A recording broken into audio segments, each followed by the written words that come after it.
Merhaba arkadaşlar, ben İbrahim Bulut. Yepyeni bir videoyla tekrardan karşınızdayım. Dostlarım, bugünkü videomuz gene yararlı bir video olacak sizler için. Biliyorsunuz ki kanalımda ağırlıklı olarak sosyal medya ile ilgili videolar paylaşıyorum. Bu videomuzda bunların bir benzeri olacak arkadaşlar.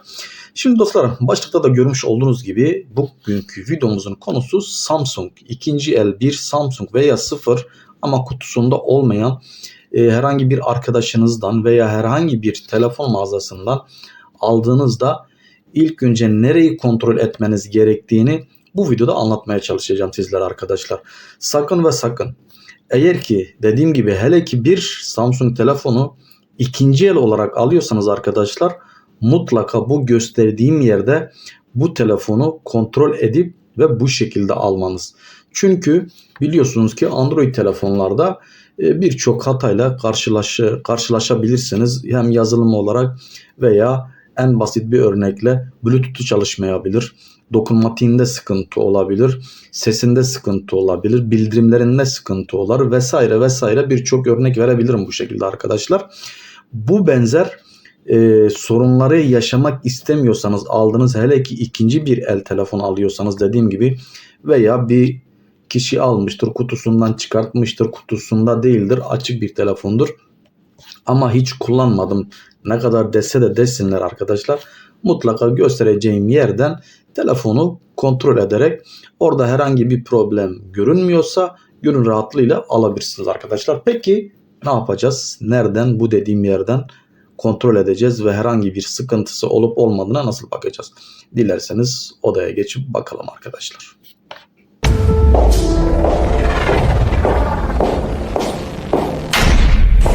Evet arkadaşlar, şimdi ekranda da görmüş olduğunuz gibi telefonumuzun ekranı burada.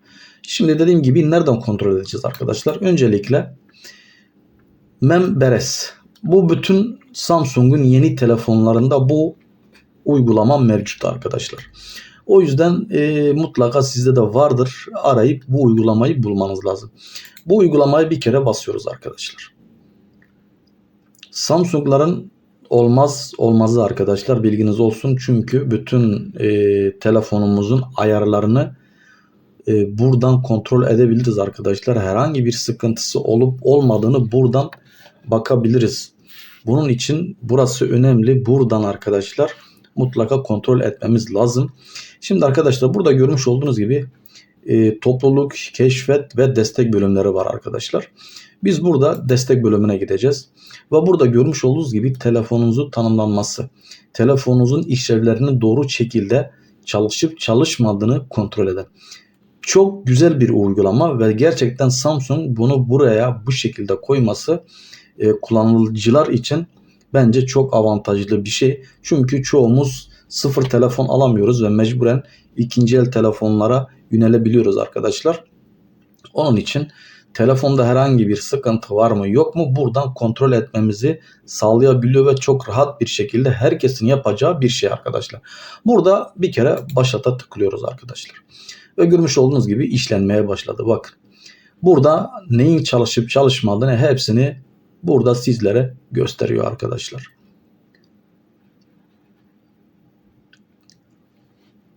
Bu işlemlerin hepsi bitene kadar tek tek arkadaşlar sizden istiyor. Sizler de buna göre sizi yönlendiriyor tabii. Hani dokunmatiğe elinizi yaklaştırın veya kaldırın veya kamerasını açın gibisinden. Bakın şu anda mesela benden test için konum istiyor arkadaşlar. Buraları atlayacağım.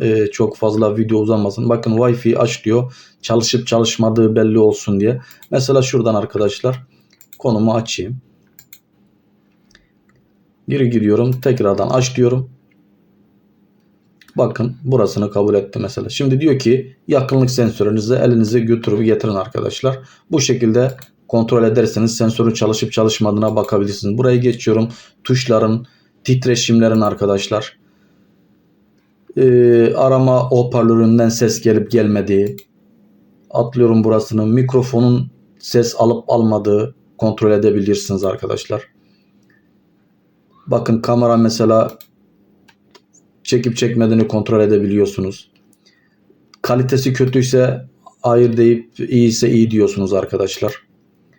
Ön kamera mesela çekiyorsunuz arkadaşlar, kötü veya iyi diyor. Ona göre veriyorsunuz. İşlendi diyor. Bakın arkadaşlar. Şu anda benden parmak izi istiyor. Parmak izi tamam diyor. Yakınlık sensörü arkadaşlar, atlıyorum. Siz yaparsınız onu da. Buradan da arkadaşlar görmüş olduğunuz gibi ekranımızın kalitesini, yani ekranda herhangi bir sıkıntı var mı yok mu? Bu şekilde elinizi ekranda bu kutucuklardan gezdiriyorsunuz.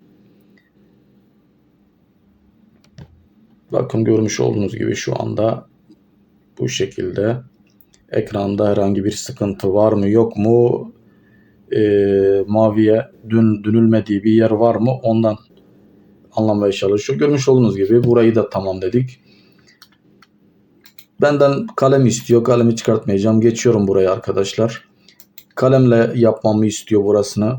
Kalemi çıkartıyorum arkadaşlar. Kalemimin çalışıp çalışmadığını test etmek istiyor. Bakın şu anda kalemle yapıyorum arkadaşlar.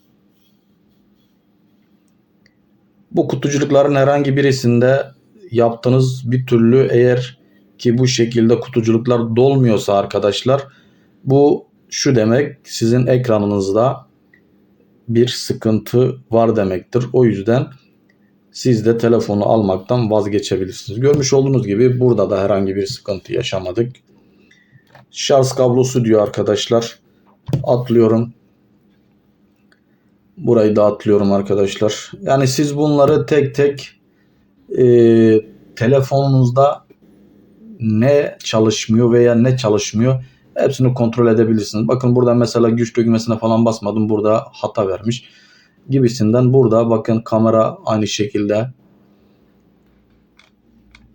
Telefonunuzda işlevsi kötü olan, çalışmayan, problemli olan bir şey varsa burada bu şekilde size turuncu renkte veya kırmızı renkte hatayı bildiriyor arkadaşlar. Telefonunuzda şunlarda hata var diye, şunlar problemli veya çalışmıyor gibisinden size bu şekilde önlem işaretiyle beraber gösteriyor arkadaşlar.